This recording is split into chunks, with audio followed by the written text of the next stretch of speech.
Don't forget to like, subscribe, and the bell, and give me a big thumbs up.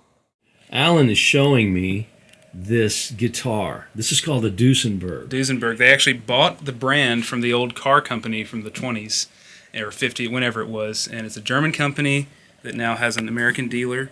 I actually bought this one straight from Germany because even with import fees, it's cheaper, surprisingly enough.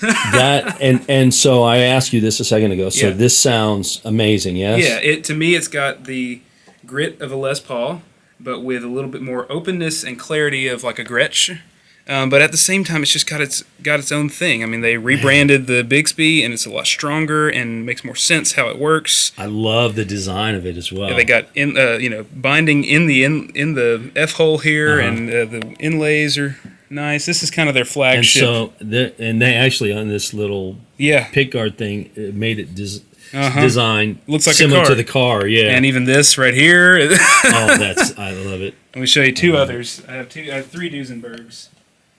Because they're just the best. So I need to ask, and you don't have to tell me, but what does a guitar like that go for? That one, well, in America, if you buy it new, it's $3,800 right now. Okay. I got it for $2,500 from Germany new. Gotcha. Now there's an import fee for $100, something like that. But that's all? Yeah. Oh wow, I thought it would have been more. It took like a month, but this is a 25th anniversary model. There aren't many of these.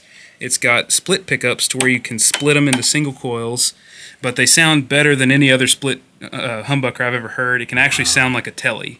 So I think of this I think of this as my Deusenberg Tele. And this, I love the headstock. Yeah. They know what they're doing. Everything about. Are these stainless steel frets? Yep. They look it. Gosh, you can really tell the difference. Which, I got to be honest with you, I don't know why when you make a guitar why they don't just put stainless steel. Because then over time they end up, if you're using a nickel or whatever, I mean, they end up, you have to replace them, and you can only replace them so many times. This was my first Deusenberg. I got this, 11 years ago now. It's a 335 size, and I found it at Groon in Nashville. And when I found it, I had always heard of Deusenbergs. Thought it was, this is really neat. Played it, loved it. Looked it up before I bought it. Couldn't find any information about this model. It's called the 440 Nashville Special. You see the Interstate 440 deal there. And it's got a piezo pickup in the bridge. Really interesting setup. And I bought it anyway because I was like, it's great. And I emailed Deusenberg about it and said, what is this? Because I can't find anything about it. Right. And the guy replied and literally said, oh, crap. And I'm like, what? And he said, in 2010, we made 3 of these.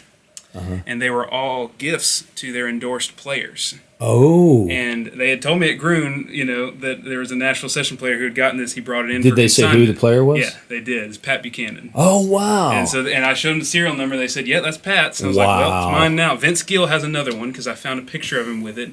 And one of my friends found out who the other one was. I can't remember, but it was another one of those A-list, session guys. I recently saw a documentary or some type of post with Vince Gill where he showed his big lineup of guitars. Have you seen that? Oh, something like it. Maybe not that. He's underrated, man. The whole room is nothing but guitars, like on the wall. It's pretty amazing. I built this. You did yourself? Yeah, really? It used to be a Mexican Tele, so all that's left of it is the body. I stripped it down of its finish. It was a sunburst Tele. I love what you did with the finish. You probably remember the Tele. I had a sunburst. It was sunburst and white. I don't. Anyway, I got a new neck for it. It's one-piece Wenge, so the fretboard's not separate. I did gold frets. And then how did you do this? This is drum wrap. Very nice. It was supposed to be champagne sparkle, so a little less pink and a little more tan like the old Gretches. But I like it anyway. I cut it out with a razor very carefully, and it's on with liquid cement. This pickguard I cut out of 1/8" birch with a bandsaw and made kind of a thin line look. This thing, you can put any of the 4 coils, because this is a humbucker, in or out of phase, combine, and then series or parallel for any of combinations. So it's like a total of 170-something pickup combinations. Wow, that's incredible. So how does this sound? It sounds okay. It's so complicated that I don't play it live because I can't remember which thing does what. Right. Yeah. Well, but at 170-something different sounds, that's crazy. It's the guitar I grab in the studio when I don't want it to sound like anything else. It can still sound like a guitar, but I think of it as my strange sounding guitar. What do you run it through? I mean, everything normal, it can just sound so out of whack that sometimes I'll just use it for those weird kind of broken sounds. And I like weird. Anything different, I like. Chet Atkins Bigsby arm on it. These are all TV Jones pickups, so it was a fun build. That's awesome. Yeah, quite a unique. It's very heavy. I didn't account for the weight. Yeah, some fun guitars. Wow, that's awesome. One more acoustic to show you, because it's the one worth showing. This is my my baby right here. Found this a week before COVID in Birmingham. This is a Breedlove Masterclass Cocobolo. Oh wow, that is nice. And so that is really nice. After Brazilian rosewood, which is the grandfather of all guitar woods, became endangered and illegal, yeah, companies started reaching for other woods that would do the same thing, same musical properties. And some people reached for Cocobolo, but companies like Taylor treated it the same way as Brazilian rosewood, but it's a totally different density. The sawdust is poisonous. There's things like that. Right. Kim Breedlove went from scratch and said, let's design a new approach for Cocobolo. And so I didn't know anything about it. Make sure it's in tune from the cold here. But I picked this thing up. When I test a guitar in the store, I play one chord and leave because I don't want to noodle. I'm not there to. I just want to hear the guitar. Yeah. And out of playing. You mean not like the rest of the kids? And after I played like 30-something guitars that day, this was the first one that I just can't explain it, but it made me want to play it again. That's exactly the type of instrument that you want to keep. Ooh, the natural sound of it is nice. Still a little. Wow. Yeah.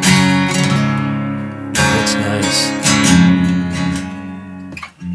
Wow, the depth in the low end is incredible. And wow, that's nice.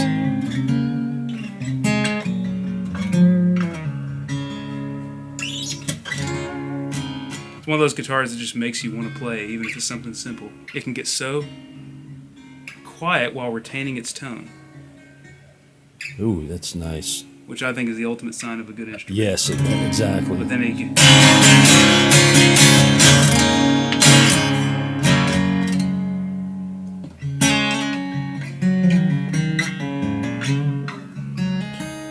Yeah, that's beautiful. I mean, it sounds incredible. I don't play it live much, but in the studio, right, with that mic in front of it, nothing better.